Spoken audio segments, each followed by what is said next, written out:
A very good morning to you. It's June the 14th, 2020. My name's John Huggins. I'm the vicar of the Len Valley Benefice. That's churches in Bourton Mallow, Harwich, Lenham and Ulcombe.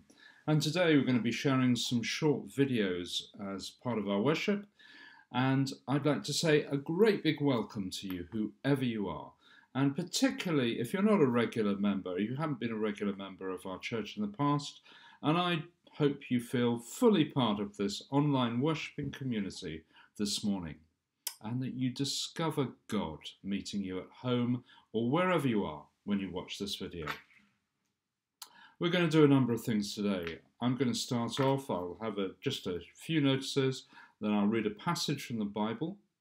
Then in the next video I'm going to share a brief thought about that passage. Then there is an interview with somebody in our congregation. It's Catherine Dakin, who's in Harwich. More about that later on.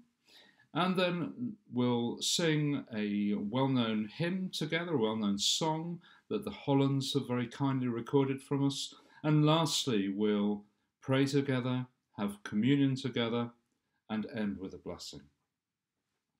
So, a few very quick notices. The first is that we're continuing to run morning prayer on a Thursday morning. So if you want to join with that at 8:30 every Thursday morning online, then go onto the Len Valley Benefice Facebook page and you will be able to join with us there. The second is that I'm aware that many churches are finding that the number of people who are interested in online church is in some cases absolutely vast compared to the number of people who come into our buildings. There's one local vicar who finds he's got 500 people logging into his services on a Sunday morning. So on the 28th of June, I want to make that service particularly welcoming and particularly easy if people are not normal churchgoers. And I want to make this a kind of invitational Sunday. So if you get these emails about this, the online services that we're running from Len Valley, I'll try and make sure that they come out early in that week. Please do, just send them on to your contacts. Don't be embarrassed, don't be concerned. In fact, what I've heard is that people who have done this already in the benefice find, actually, to be honest, much to my surprise, that they really enjoy it. So do feel free to do that for that Sunday the 28th. And then the last thing I wanted to say is that there is a new Facebook page called the Kent Eco Church, and it features all sorts of ideas and thoughts about how as churches we can lead the way as we head slowly out of this pandemic into a kind of new normal. And what can we do to lead the way in terms of our environment and ecological issues? So if you're interested in that, do look for the Kent Eco Church page and sign up to that. I'm now going to read Genesis 18, 1 to 15, which is our reading for today. And the reason I've chosen an Old Testament reading is that those of us who've been doing the Bible course, one of the things we've noted is that you can see Christ at work, even through the lens of the Old Testament. And so I want to see what we can learn in this Old Testament story as Christians. And the second thing, I would like us to all assume that we have somewhere deep in the depths of our being, in our hearts and our souls, that we would love to meet God. I mean, what questions would you have? And with that assumption within us, then as I read this passage, just ponder, what can we learn about how to meet God from this story?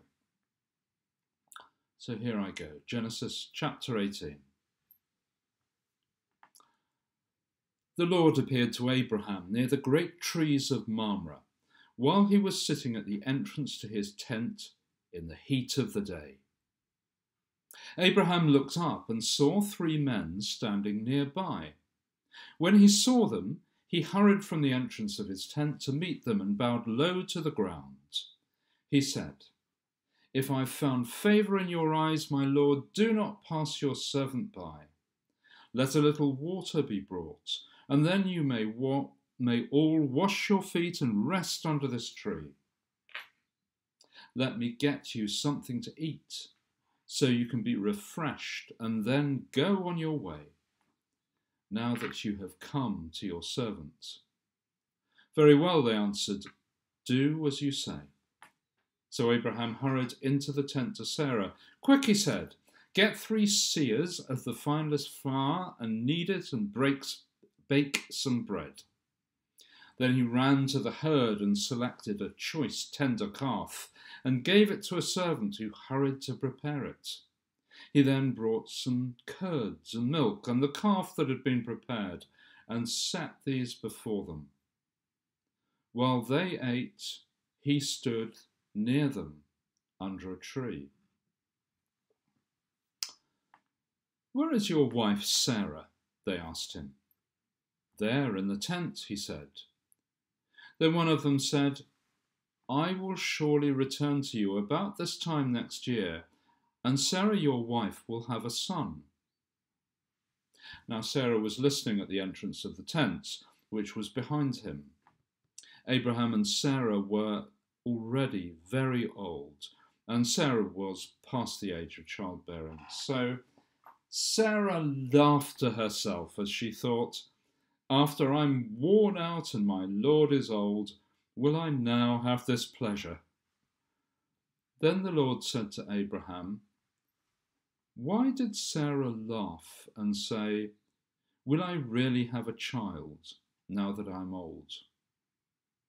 Is anything too hard for the Lord? I will return to you at the appointed time next year, and Sarah will have a son." Sarah was afraid, so she lied and said, "I didn't laugh."